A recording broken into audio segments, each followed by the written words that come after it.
Maintenant, on arrive au coût d'acquisition de plusieurs actifs immobilisés qu'on a achetés avec un seul prix qui est un prix forfaitaire. D'accord? Comme vous voyez dans cette image-là, regardez, vous avez des matériels de bureau, mobilier, etc. Et vous pouvez les acheter, vous allez acheter un lot avec un seul prix. D'accord? Il arrive qu'on achète plus d'une immobilisation pour un prix global, le cas le plus commun étant l'achat d'un terrain et d'un immeuble. On se retrouve alors devant une difficulté supplémentaire. Les deux biens ont une durée de vie différente et ne peuvent pas être comptabilisés dans le même compte actif. Il faut alors répartir le coût d'achat, le coût d'acquisition qui est le prix forfaitaire entre les différents comptes de l'actif. Pour ce faire, on va voir le cas qui se trouve dans la page 299. Okay? Il y a une mise en situation. Le 27 juillet 20X5, Tarek se rend à un encon, l'encon, là où vous voyez le vente comme vente aux enchères. Donc, c'est le plus décent, celui le plus offrant qui va prendre le lot soumis à la vente aux enchères. Donc, se rend un encon de surplus du gouvernement afin de se procurer certains biens dont il a besoin. Jusqu'à présent, l'administration et la comptabilité du centre équestre étaient faites chez Tariq. Celui-ci, Tariq, a cependant décidé de transférer cette opération dans des locaux qui seront situés à même le niveau bâtiment. Il achète donc deux bureaux, deux chaises, deux classeurs et une imprimante laser avec un prix global de 1 700 $, plus ses taxes, bien sûr. Afin de répartir le coût des différents actifs, il consulte le catalogue d'un magasin d'articles de bureau. Il trouve les articles qu'il achète à l'encontre.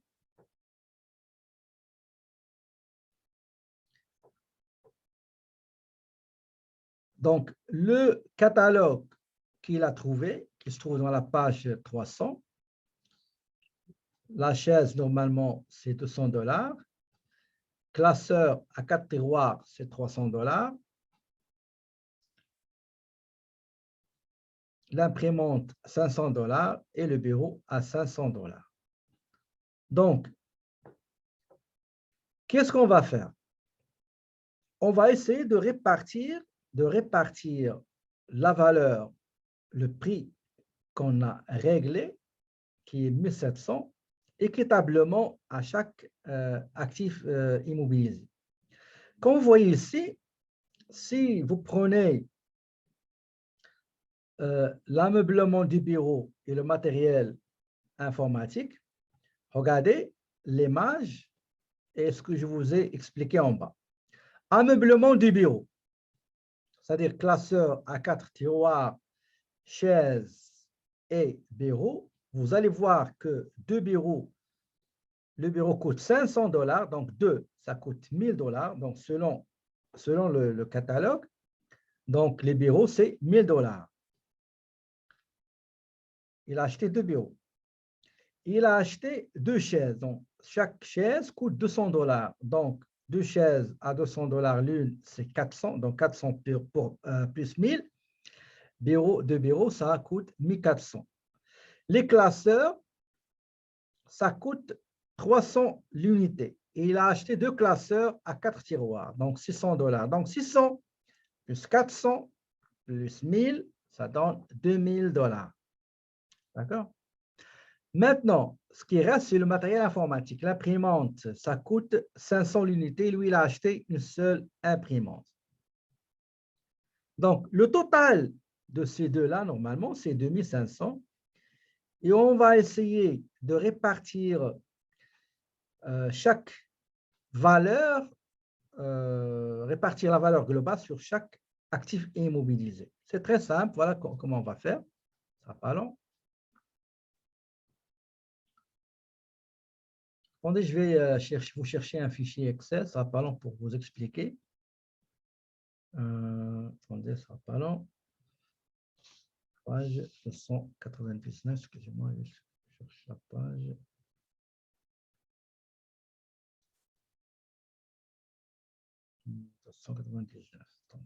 Pardon.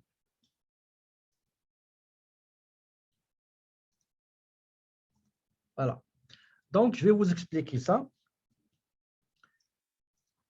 Tout d'abord, j'ai la valeur marchande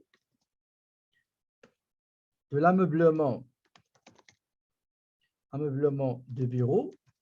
Donc, qu'est-ce qu'on a? On a deux bureaux. On a deux bureaux, 500 $ fois 2. OK? Fois 2, pardon, fois 2. Plus deux chaises.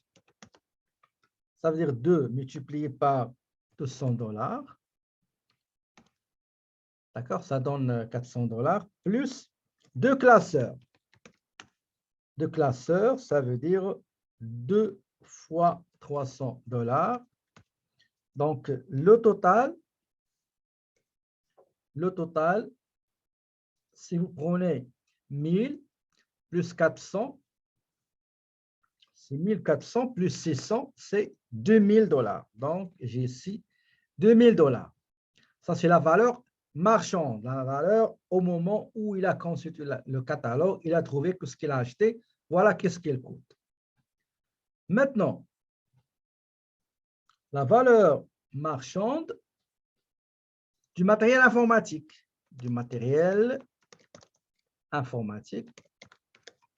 C'est-à-dire l'imprimante, c'est une imprimante laser. Une imprimante qui coûte, on a dit, donc 1 fois 500 $. OK? Très bien. Donc, c'est 500 $.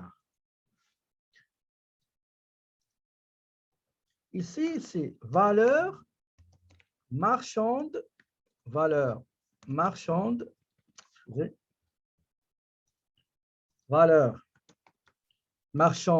globale des deux catégories. Ça veut dire ameublement de bureau plus matériel informatique. OK? Égale 2000 plus 500. Ça, c'est la valeur du marché, la valeur actuelle du marché. Maintenant, comment je vais répartir entre le... Ici, j'ai oublié de l'écrire ici. Prix forfaitaire payé, c'est 1700 $. OK? C'est 1700 $. Ça, c'est le prix qu'on a payé. Ça, c'est le prix qu'on a payé. C'est très important de le retenir. Maintenant, qu'est-ce que je vais faire? Je vais prendre tout d'abord coût d'acquisition, coût d'ameublement de bureau, généralement égal le prix forfaitaire, d'accord, multiplié par un pourcentage. Ce pourcentage, comment on le calcule? C'est la valeur marchande de l'ameublement, OK, divisé par la valeur marchande globale. D'accord? C'est comme ça qu'il faut le calculer. D'accord? C'est comme ça qu'il faut le calculer. Ça, c'est la formule. Et on va faire la même chose ici. Donc, le coût du matériel informatique égale le prix forfaitaire multiplié par la valeur marchande du matériel informatique, donc du matériel informatique, divisé par la valeur marchande globale. D'accord? Ici, on va faire 1700 $ multiplié par la valeur marchande de l'ameublement, c'est 2000, OK? Donc, c'est 2000 $ divisé par la valeur marchande globale du lot, c'est 2500 $. OK? On va le mettre ici, par exemple, une couleur. Ces couleurs-là. Maintenant, pour le matériel, pour le matériel informatique, c'est la même chose. OK, c'est la même chose. Pardon. C'est la même chose.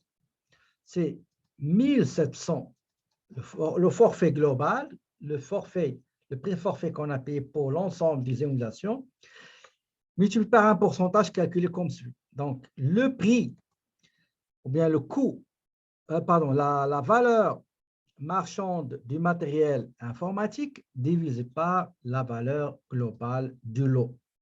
Et on va faire ici le calcul, OK? Ça ne sera pas long. La date, on a dit c'est 20x5. C'est juillet. Attendez. C'est 27 juillet.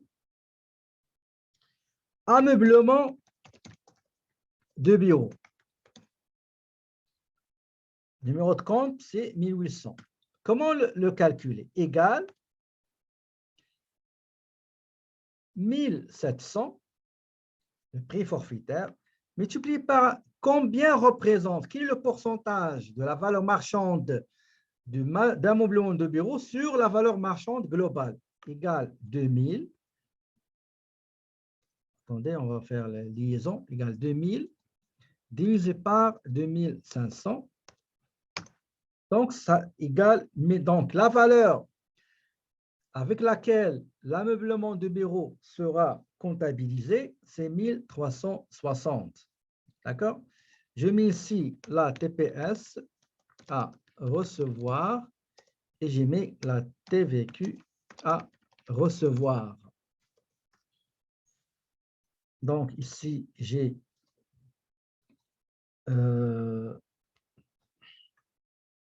11,05 et 11,10. Donc, égale 1350 fois 5%. Moi, je préfère séparer les TPS et TVQ. C'est plus intéressant. Fois 9,975. Voilà. Donc, ici, je vais mettre, pas long. Donc, achat de l'encan, d'ameublement, par exemple, qu'est-ce qu'on a acheté? De 2 bureaux,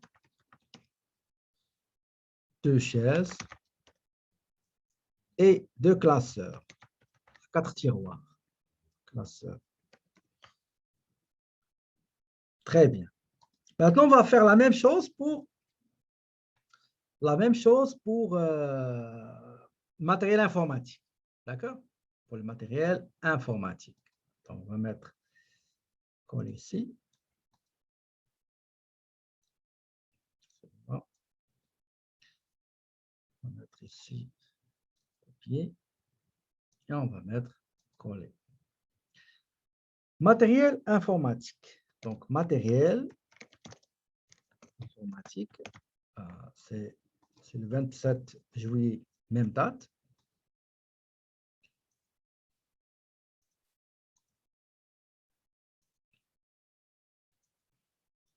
Okay. J'ai matériel informatique, c'est 1500. La valeur, on va faire la même chose. Sa valeur égale 1700, le prix forfaitaire qu'on a réglé, multiplié par le pourcentage que représente le matériel informatique dans la valeur marchande globale. Donc, la valeur de matériel informatique 500 divisé par le total de la valeur marchande globale qui est 2500. Donc, on va mettre des liaisons, formule de liaison, divisé par ça, faire une parenthèse. Donc, c'est 340. Si vous sommez les deux, vous allez trouver 1700. Et pour la TPS, vous allez trouver 85, etc. Et on va mettre ici achat de l'encan d'une imprimante laser. Okay? D'une imprimante laser. Voilà. Donc, cette formule-là, on va l'utiliser quand on va parler d'autres cas concernant achat d'un lot là où il y a bâtiment, terrain, etc. D'accord? Est-ce que, s'il vous plaît, vous avez compris l'acquisition d'un lot avec un prix forfaitaire et comment on détermine pour chaque élément de lot acheté sa valeur avec laquelle il sera comptabilisé? Excusez-moi, ici, je n'ai pas mis l'encaisse, je m'excuse. Donc, je vais le corriger ça tout de suite. Donc, j'ai l'encaisse pour la banque Azurlife, comme on dit, 10-10. Oui, c'est ça, 10-10. Donc, je vais mettre le total. Donc, le total de ces trois montants-là. Et la même chose ici pour matériel informatique. Moi, je préfère toujours séparer les éléments comme ça. Vous aurez une information pertinente qui reflète effectivement la réalité. OK? Donc, voilà. Donc, c'est ça. Donc, nous avons l'immobilisation achetée avec le mode de paiement qui est l'encaisse. Merci pour l'information.